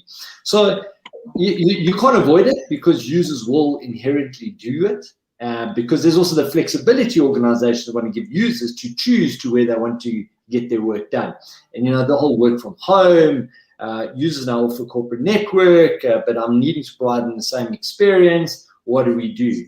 So I think, most certainly, your ransomware for me is just the most unluckiest part of many parts of this whole cybercrime sort of world. And if you're kind of on the wrong side of the fence at that point in time, and it's very important data and sensitive data, well, then you're going to pay a price for it. But again, make users aware of it. Ensure that the data that is potentially being compromised is something that has a copy somewhere else, and we'll take the data and the hell went with it. I mean, I don't want to sound too horrible about this, but those things at fetes and fairgrounds where someone sits on a table and you have to throw a tennis ball and they fall in the water. Like, I want to put people whose data is stolen and they haven't backed it up there. But I mean, that's just just an angry user. What consumes most of your time? We'll start with you, Dave. With regards to cybersecurity, where do you spend your time and your energy and your intellect? I mean, what we do at Labs is to try and help provide kind of guidance and insights on the most common threats, which hopefully I've gone a little bit of the way towards doing today. In terms of specifically, I have kind of personal interests, kind of topics I geek out about, which you may have picked up on, tend to be around cryptography and passwords and so on. But really, it's focusing on we're very data driven. So we'll look at what has occurred, what has been the most common kind of breach, what's been the most common kind of attack over the prior 12 months. And what we try and do is gather as much data as we can around that, collect the data and drill down into it to provide some kind of analysis and insight into it.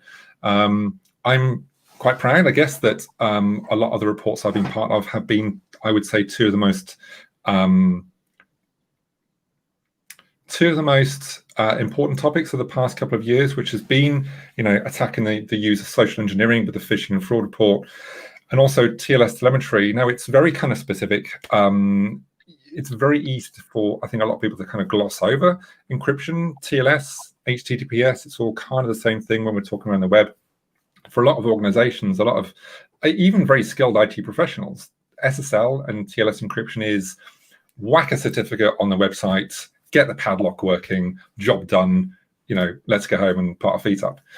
And actually, when you dig just a few, millimeters below the layer, you realize just how complex TLS encryption is, in terms of the kinds of certificates and the different types of protocols that work together, the encryption algorithms and the way those algorithms can work. And sure, there's many ways, many layers you don't need to go into, but it's important, I think, and this is really a good point to kind of echo for any kind of technology or security solution, is that TLS encryption can become out of date and therefore insecure quite quickly. So you need to always keep on top of it. You need to make sure that your certificates aren't expiring, that you're not offering weak protocols that can be attacked.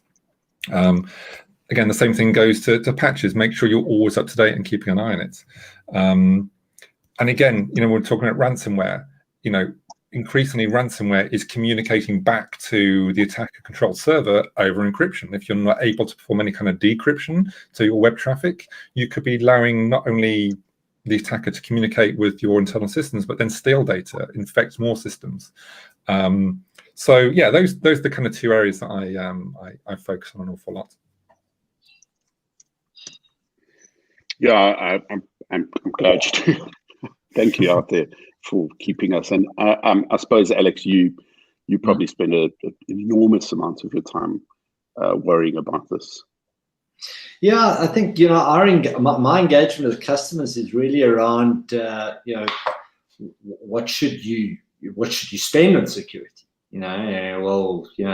What's the budget? And I think many organized CISOs are really seeing that their cybersecurity budget is kind of the need for it to rise, right, in relation to, and not necessarily in relation to their increase in revenues and margins, and sometimes that's where the brokering sort of comes, is like, well, where can we increase the security, the budget, so in such a way, and where I find organizations and CISOs really looking to accelerate the need for transformation, particularly in cybersecurity and the rising budgets, is to say, well, how does cybersecurity transform organizations and assist with digital transformation?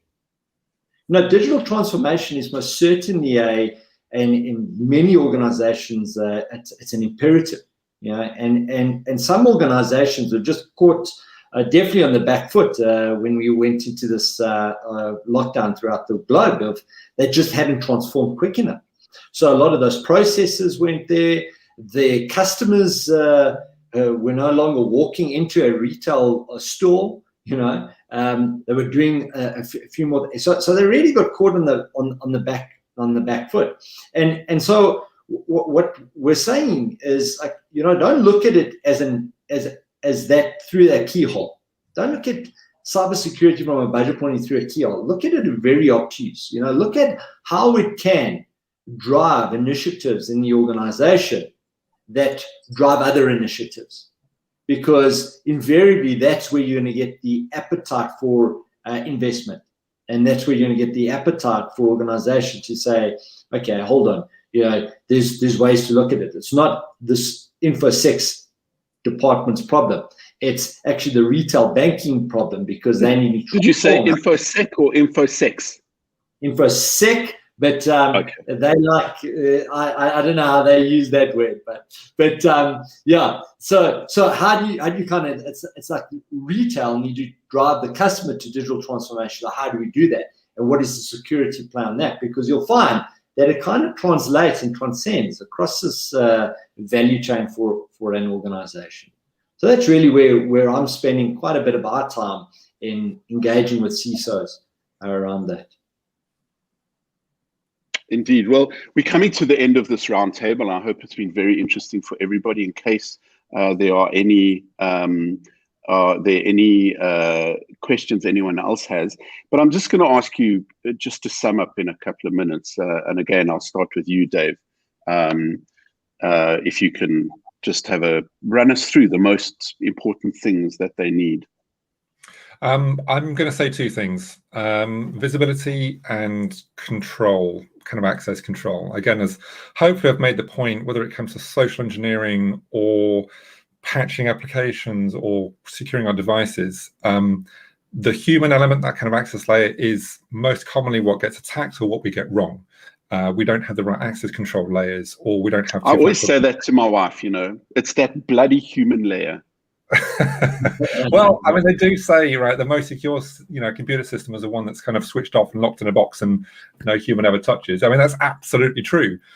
As soon as anyone needs access to a system or data, there's inherently therefore a way to attack it. And I've done that very quickly to kind of move away from the conversation with your wife, because I don't want to get into trouble for saying the wrong thing. But yeah, so access control is absolutely number one. So make sure, whether it's a new app, a new protocol, an API, a cloud deployment, an S3 bucket, whatever it is, access has got to be absolutely nailed down. And then secondly, visibility, visibility into the traffic that's coming in. Is it good traffic? Is it bad traffic? Is it automated? Is it human? What kind of devices are they coming from? How are they accessing the application when it's deployed across multiple cloud systems, across different endpoints and so on? So yeah, again, 2 words, it's access and visibility. Indeed, thank you, David. Alex. So I think I got to say it. Importantly, today is the 200th anniversary of Greek Independence Day. So a very important date in the calendar for many Greeks. And my best friend is Greek. Okay, well, that's a great start. We'll get along well, Toby. Great.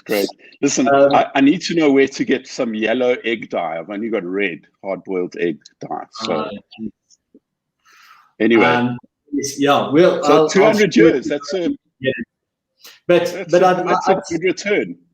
Yes. Sorry, what's that? I said that's a good return on investment. Yes. Yeah. Exactly. So I'd say there's 5 key areas that I'd like to leave the customers on this call with. The one is simplify your traditional app delivery for multi-cloud environments. Absolutely, don't ensure that gets done. All right. You need to enable modern app delivery at scale. Okay? It can't be monolithic. It's got to scale quickly. It's got to scale securely and do it at the speed of light. Securing every app anywhere is absolutely a key takeaway. And last and all, unlocking the value of app insights. Can't underestimate the value of what it is telling you what's going on. And I think those 4 key takeaways. And the 5th is really look into your F5 estate. There's a lot of untapped tools in the Swiss Army knife that we should be discussing with you. You had me at Swiss Army knife. So for me, this has been really interesting. I'm not one of the people in the audience whose business is big enough to use these services. But I feel that in a couple of years, and there are a lot already, that us small businesses are going to have this kind of access. We just don't have that many people working for us. But I'd like to just kind of sum up some of the main themes, which I've found really fascinating. Alex, I was really interested in your original, your opening comment about the debt, the app creation's debt, or that I can't read my own writing. But it's really interesting. You've got the app. Yeah, you've got the app on top of legacy software on an old phone. And both of you brought this up, and it's very important because the weaknesses, as you've both pointed out, come from wherever people can find them, be they a third-party service that inserts a cookie or a tracking pixel, or I know for a long time it was Twitter Twitter and social media were the most interesting attack vectors, because that's where people's concentration was not at the most. And David, I'm really interested in all of these honeypots you were talking about, and what they really reveal in terms of people's hacking attempts. And one of my favorite lines is that the SSH port is not often used.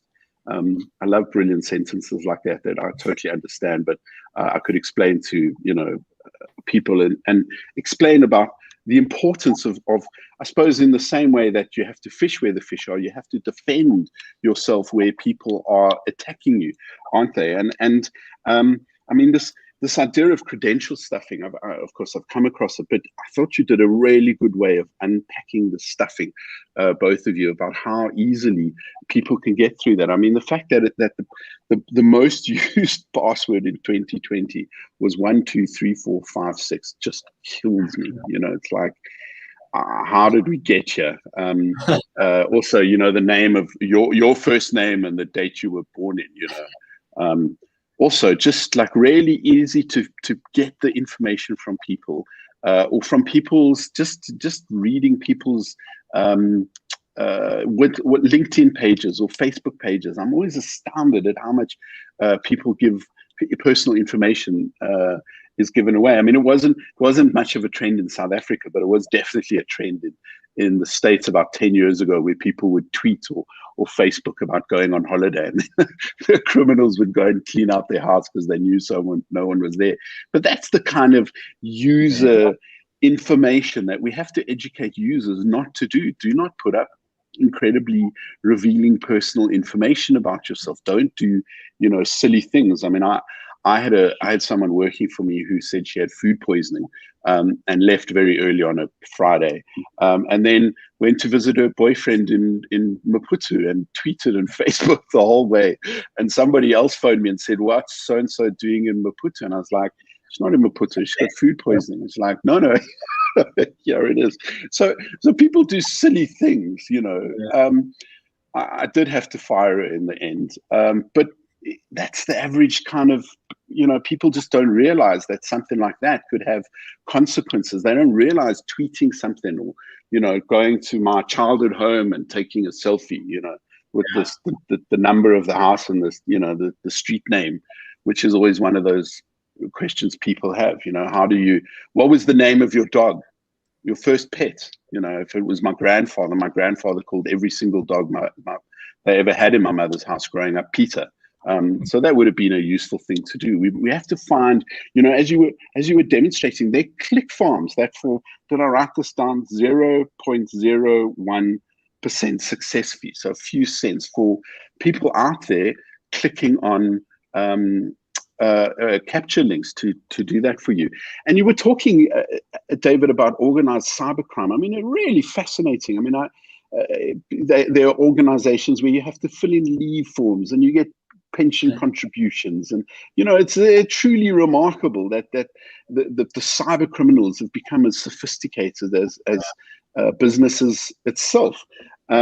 So these are very important things that you need to have a really secure second set. I mean, we spoke about passwords and the need for passwords. There are many different app managers. I use one called LastPass. There's Dashlane. There's 1Password.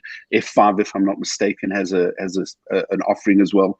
Please, please, please use those. All you need to do is remember the master password, which you are really allowed to write on a post-it pad. Of course, if you write in my handwriting, not even I can read what I've written.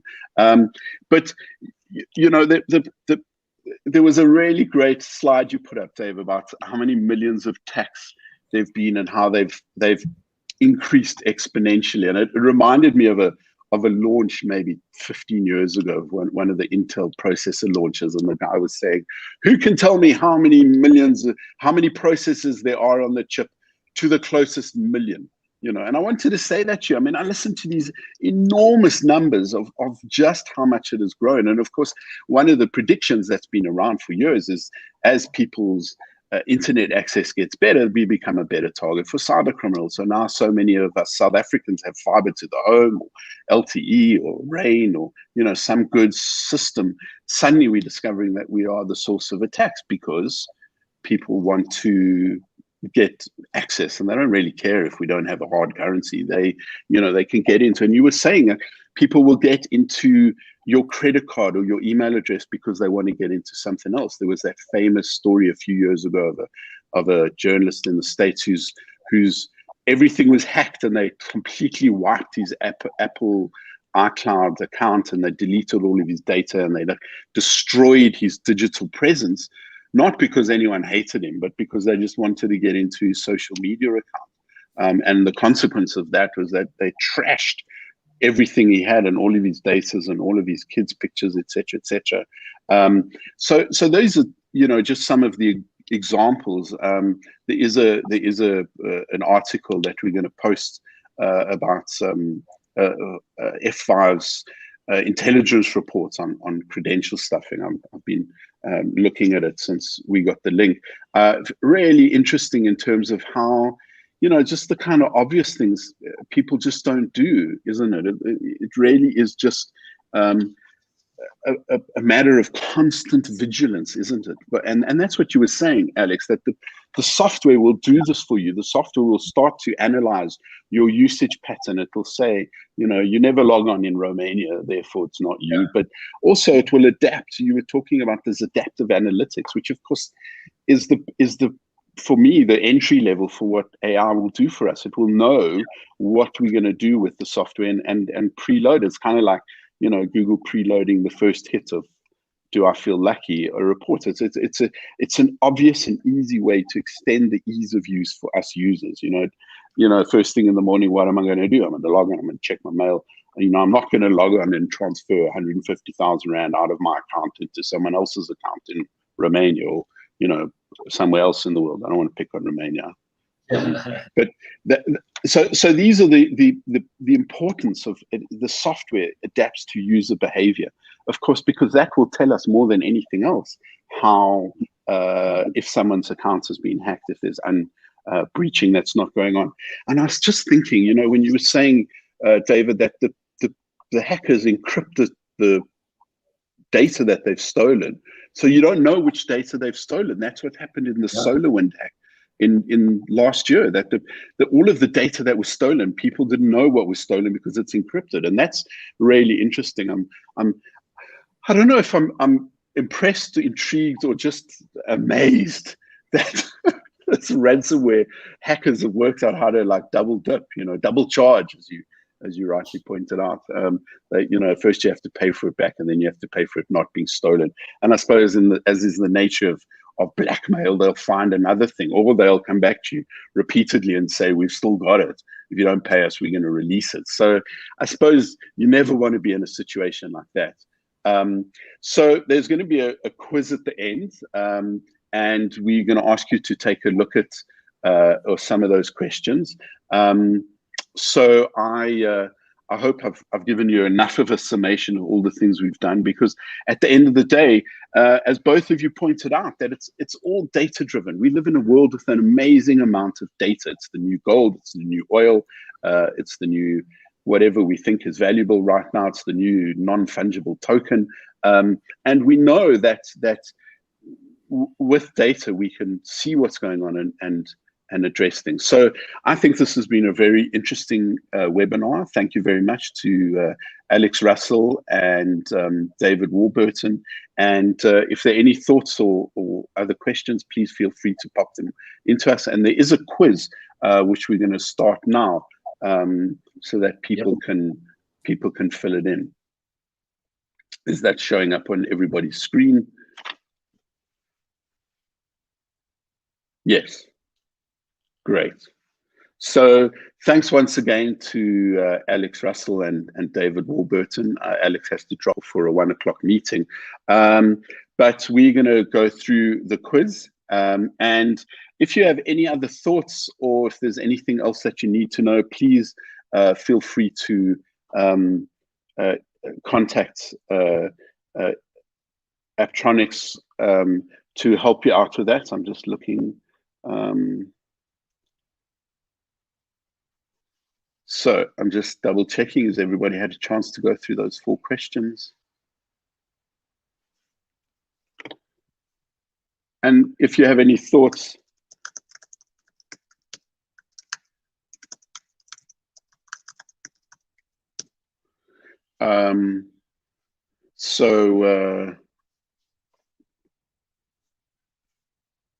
how's everybody's answers going?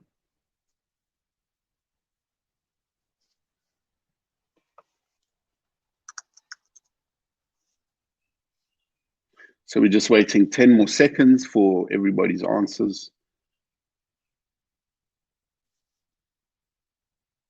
And if you have any answer any questions or anything else you'd like to know, please contact Bernice Bennett at Aptronics if you have any questions about F5. Also, if you know where the name comes from, please tell me. I'm still going to think it means refresh. I think that's really very cool.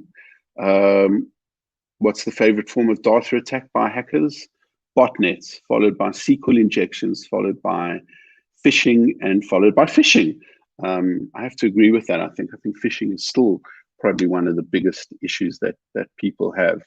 The next question is going to pop up now.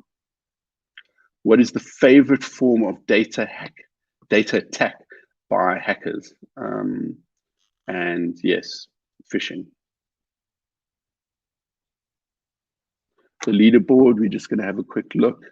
I don't think, Alex, in the studio, I don't think we need to wait quite as long for when the answers appear. Let's just quickly run through the rest of the questions.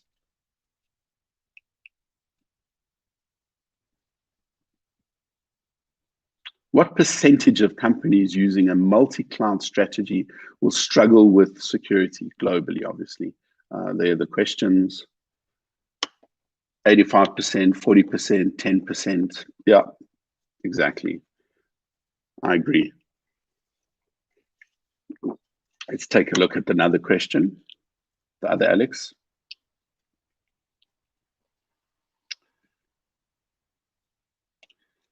So any other feedback, anything else people would like to know, please don't hesitate to contact Bernice Bennett at Aptronics. She'll help everything with you.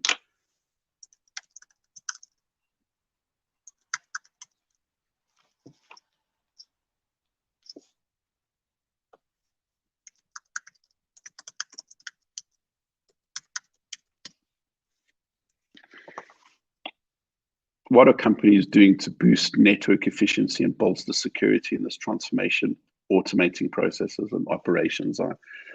That, of course, is the correct answer for just about every business problem right now. I'd say if you have things that are digital, if they're digital, you can automate them.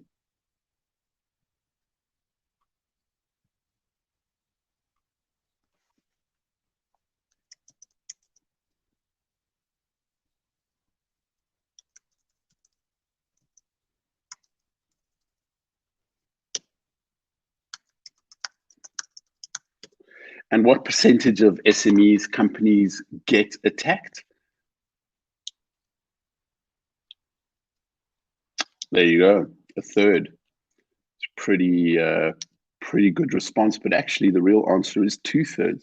67% of SMEs are getting attacked. I mean, that's scary enough in its own right. So thank you everybody for joining this live Aptronics F5 C-level webinar. I hope it's been interesting and fascinating to you as it has been for me. And if in doubt, buy Aptronics, buy F5. That'll save everything. Thank you very much. Stay well.